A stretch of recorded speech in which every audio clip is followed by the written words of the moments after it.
思えばお笑い草の戦じゃ。刀に鉄砲じゃ勝負は見えている。剣を頼りに命を張っていたのが遠い昔のように思えたものじゃ。When the Last Sword is Drawn is a samurai film that released in 2002, and it was directed by Yôjirô Takita. So before I get into the video, I want to say that I got this film from SamuraiDVD.com for purpose of review.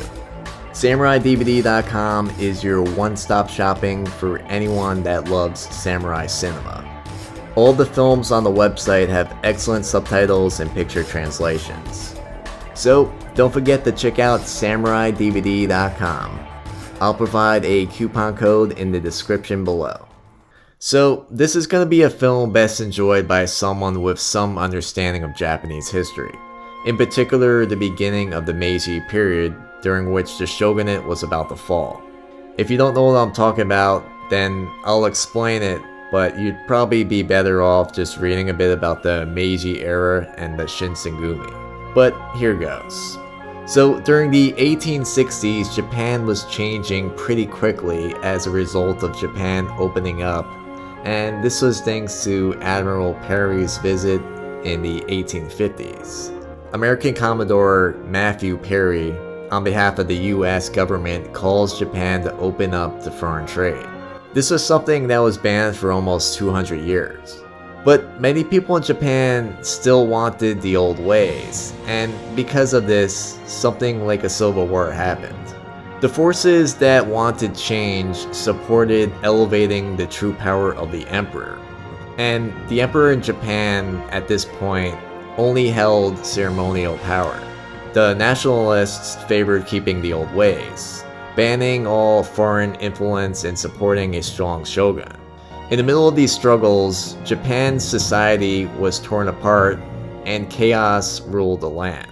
So this is pretty much the background for the film, and it's something that the film assumes the audience already knows. And if the audience was Japanese, they probably would know all this. But this background is necessary, and without it, you'll find yourself confused. So during all this chaos came the Shinsengumi, and they were a group made up of ronin who basically wanted to restore order to Japan. They were on the nationalist side, and in many ways they didn't want foreigners to change Japan, and they supported the shogun. And they also supported the emperor. This sort of made them like an independent force just to ensure peace in Japan.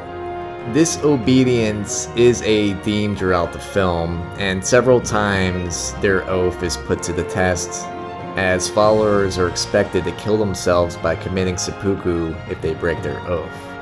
And while the Shinsengumi is a big topic in this film, it doesn't solely focus on that. A film that does is Shinsengumi Assassins of Honor from 1969. This film is mainly about two samurai that live in this world and time, and just how they were affected by it. The two main characters are Yoshimura and Saito.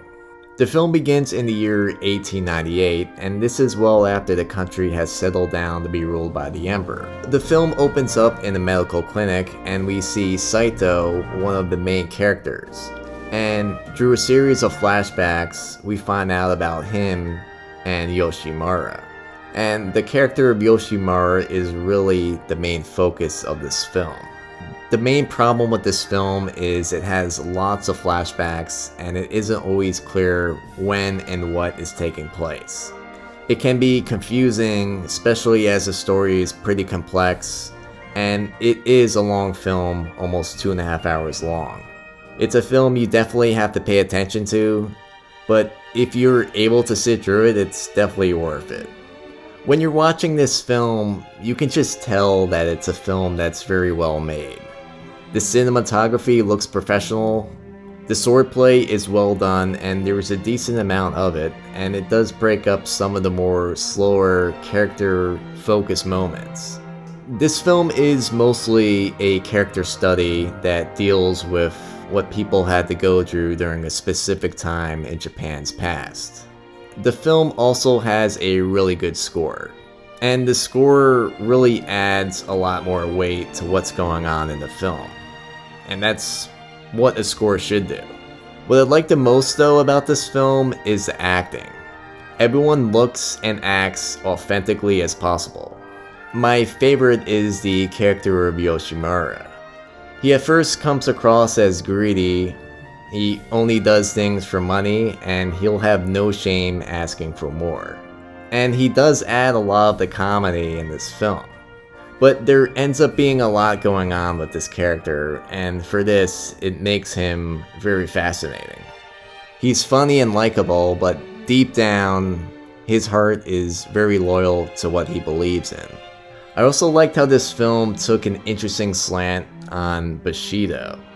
Unlike other films I've seen on the topic, Yoshimura's reasons for what he did are unique, and you need to watch it just to see for yourself. In the end, I found him quite honorable and very memorable. So this is definitely one of the best modern samurai films I've ever seen. So I want to thank those comments that have been telling me about this film for quite a while. It's also a pretty educational film, especially for anyone that's interested in the Meiji era and the Shinsengumi. It really was a fascinating time period. The acting is great, there's great swordplay, as well as some top-notch writing.